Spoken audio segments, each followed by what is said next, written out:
সেনাবাহিনী সব বসে আছে গাড়ির ভিতরে, তাহলে আমরা কোথায় আছি? আমাদের নিরাপত্তাটা কোথায়? এরকম ওরা গাড়ি দিয়ে সুন্দরভাবে দিয়ে যাচ্ছে, আর আমরা মাথার উপরে দিয়ে পানির উপরে বেসে যাচ্ছি। কোথায় আমাদের নিরাপত্তা? বাংলাদেশে কোনো নিরাপত্তা আছে?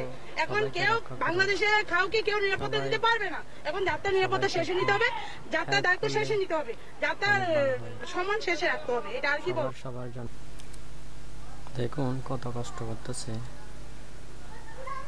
মা আর বাবা, ছেলেকে কাঁধে করে নিয়ে যাচ্ছে, অনেক কষ্ট করতেছে একজন বাবা মা, বাবা বলেন মা বলেন, সবাই একটা ছেলে মেয়ের জন্য অনেক কষ্ট করতেছে। আজকে ফেনীর মানুষের অবস্থা দেখেন কত কষ্ট করতেছে এই পানির মধ্যে। একটা বোন পানির মধ্যে, এমন পানির স্রোত আসতে পারতেছে না। দেখুন একজন সাংবাদিক ভাই সাহায্য করতেছে। কেন এমন দুর্ভোগের শিকার হলাম আমরা জানি না। অনেক কষ্ট, ফেনীবাসীর দুর্ভোগের শেষ হচ্ছে না। জানি না এই কষ্ট কখন শেষ হবে। আল্লাহ তুমি আমাদেরকে রক্ষা করুন। কেন এত কষ্ট পাচ্ছি আমরা নিজেরা জানি না। আমাদেরকে কষ্ট থেকে, এই দুর্ভোগ থেকে রক্ষা করুন।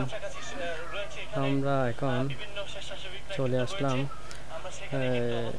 একটু মানে কোম্পানি যেখানে আসলাম, স্রোতটার এখানে এসে যেটা দেখতে পাচ্ছি যে আপনারা যারা দেখছেন অবশ্যই সবাই কমেন্ট বক্সে আপনাদের মতামত জানাবেন। যে আমরা একটি কথা বলতে চাই, 91 বন্যা দেখি নাই, তবে বন্যার কথা শুনেছিলাম।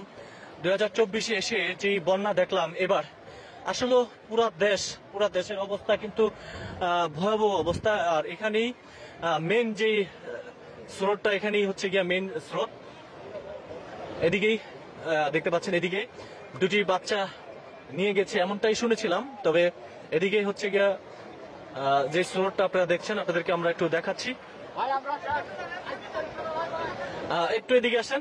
এই জায়গাতে কিন্তু কিছুক্ষণ আগে কিন্তু দুইটি বাচ্চা স্রোতে নিয়ে গেছিল এমনটা। এখানে কিন্তু স্বেচ্ছাসেবিকরা কিন্তু কাজ চলমান রয়েছে। একটু এদিকে আসেন, একটু আমরা সাইড দিয়ে যাওয়ার চেষ্টা করি, এটা ধরে ধরে একটু আধা ঘন্টা হাঁটেন।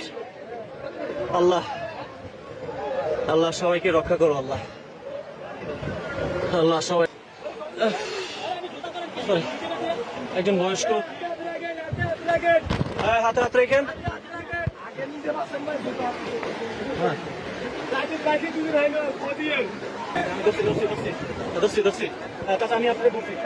আমি আপনাকে বলছি, হ্যাঁ এখানে একটি রশি দিয়েছে।